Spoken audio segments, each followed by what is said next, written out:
Welcome to Cebu City. Damala Shrine in Sibonga, Cebu. From Cebu City, take a bus or van bound for Sibonga at the South Bus Terminal. Modest attire is required. Revealing clothing is discouraged, and shawls are available for rent at the entrance. Color-coded candles, each representing specific prayer intentions.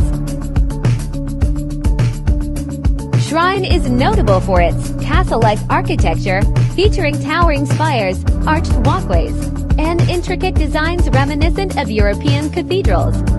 The expansive structure includes a grand facade, ornate interiors, and beautifully landscaped gardens that enhance its serene ambience. Prayer and petition pilgrims write prayers and petitions, seeking the intercession of the Blessed Virgin Mary. Testimonies of healing. The shrine houses a collection of crutches, wheelchairs, and letters from individuals who claim to have experienced healing and miracles. Of Ford Masters, including my mechanical engineering, reviewers, electrical engineering reviewers who passed the board examination on it. Granted wishes nila, yung mga iba dyan kumalik talaga sa shrine ng Simala para magpasalamat. Those crutches, wheelchairs, are, given back. Isinurrender nila pagkatapos silang bumaling sa kanilang mga sakit. Visitors to the shrine engage in various devotional practices.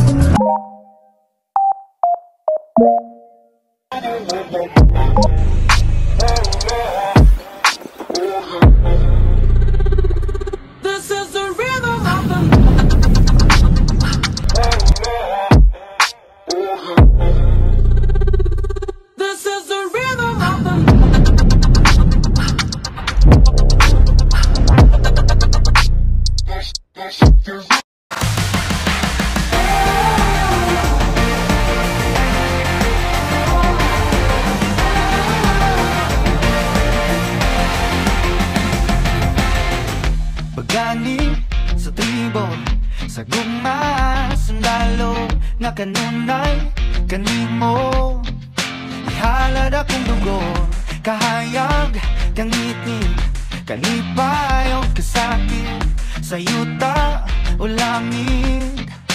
Ikaw ang kalibutan ko, patubalani ka, sa mga di ko pasimpaan. Patubalani ka, sa mga handang pagkamatyan ko.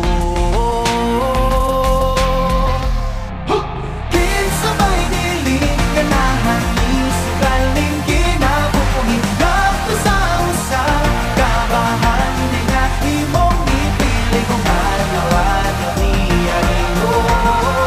Kanimo na sa alawan, lagang tumaon o pilion.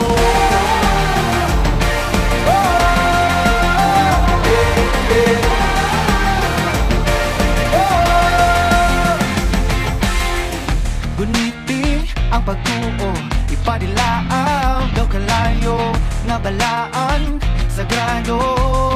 Kabagaran indughan ko, o kung uma na ang gera, kanunay kung sa data, ang pasalig mo lagda.